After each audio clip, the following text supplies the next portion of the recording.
Hello लोगोफोर आं दिमोल नोंथांखौ आंनि चेनेल बड' टेक आर'नायाव बरायबाय। गोबां सुबुङानो मिथिया जे टुइटार एकाउन्टखौ बोरै खुलियो बा क्रिएट खालामो आरो गोबां सुबुङानो मिन्थिगौ। जायफोर बिथांमोना मिन्थिया बिथांमोननि थाखाय आं दिनै बे भिडिअखौ बानायनो लादों। अब्ला थुदो लोगोफोर टाइमखौ थाङालासिनो भिडिअखौ जागायदिनिसै।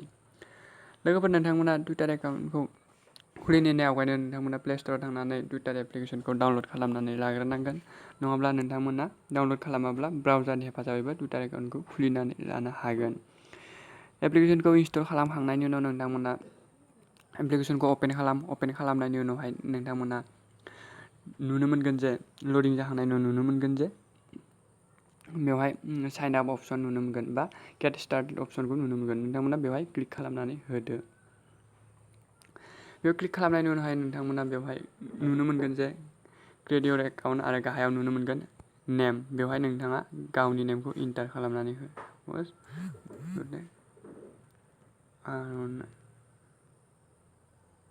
बेनि उनावहाय बे गाहायावहाय इमेल एड्रेस बा फन नाम्बारखौ इन्टार खालामनांगोन। बेयाव आंनि मबाइल नाम्बारखौ इन्टार खालामनानै होनि। इन्टार खालामनायनि उनावहाय नोंथांमोना बेथिंजाय जिङावहाय नुनो मोनगोन जे ग्रिन कालारनि कारेक्ट अपसन नुनो मोनगोन। बेनि उनावहाय नोंथांमोना बे नेक्स्ट अपसन नुनो मोनगोन। बे नेक्स्ट अपसनाव क्लिक खालामनानै होदो। बेनि उनावहाय नोंथांमोना गाहायाव नुनो मोनगोन साइन आप अपसन। बे साइन आप अपसनाव क्लिक खालामनानै होदो। बेनि उनावहाय नोंथांमोना मबाइल नाम्बार भेरिफिकेसननि थाखाय बेवहाय अके बटन एसएमएसजों भेरिफिकेसन खालामनायनि थाखाय बेवहाय अके बटन बेवहाय अकेआव क्लिक खालामनानै होदो। बेनि उनावहाय नोंथांनि मबाइलाव एसएमएसआव कनफार्मेसन क'डआ फैगोन। बे कनफार्मेसन क'डखौ बेवहाय इन्टार खालामनानै होदो। बेनि उनावहाय बे राइट साइडजोंहाय नेक्स्ट अपसनाव क्लिक खालामनानै होदो। बेयाव क्लिक खालामनायनि उनावहाय नोंथांमोना बेवहाय गावनि गोसो बायदि जायखिजाया 6टा पासवार्ड इन्टार खालामनानै हो बा बेनि बाराबो खालामनो हागोन मिनिमाम 6। इन्टार खालामखांनायनि उनावहाय बे नेक्स्ट अपसनाव क्लिक खालामनानै होदो। बेनि उनावहाय नोंथांमोना गाहायावहाय नुनो मोनगोन। बेनि उनावहाय बे नट नाव क्लिक खालामनानै होदो। बेनि उनावहाय व्हाट आर इउ इन्टारेस्टेड इन बेवहाय नोंथाङा जायखिजाया गावनि जाखौ इन्टारेस्ट नाङो बेखौ बेवहाय इन्टार खालामनानै होदो।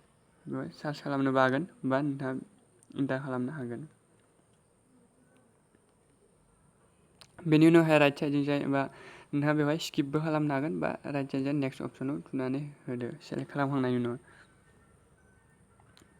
बेनि उनावहाय नोंथाङा बेवहाय राइट साइडजों कर्नाराव नेक्स्ट अपसनाव क्लिक खालामनानै होलांबाय थादो।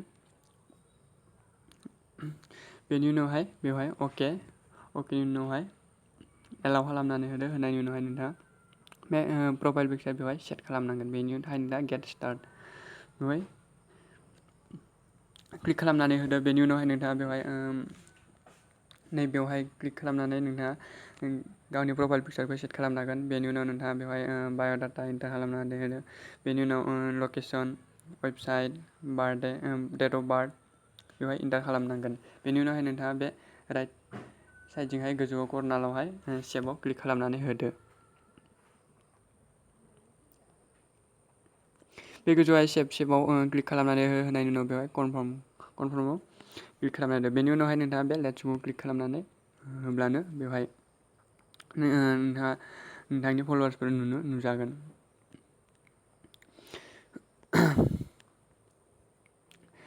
बे गोजौआवहाय बेवहाय नोंथाङा नोंथांनि फ्रेन्ड्सफोरखौ बेवहाय कानेक्टेड जानो हागोन। बेनि उनावहाय बेथिंजाय मोनथाम थ्रि डटआव बेवहाय नोंथाङा गावनि प्रफाइलखौ चेक खालामनो हागोन। बेवहाय नोंथाङा प्रफाइल पिकचारखौ सेट खालामनो हागोन। अब्ला लोगोफोर नोंथांमोना भिडिअखौ नायनानै मिन्थिबाय जानांगौ टुइटार एकाउन्टखौ बोरै क्रिएट खालामो बा खेवो।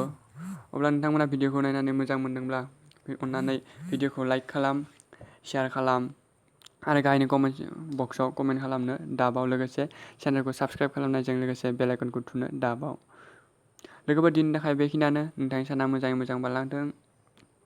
गोजोन्थों।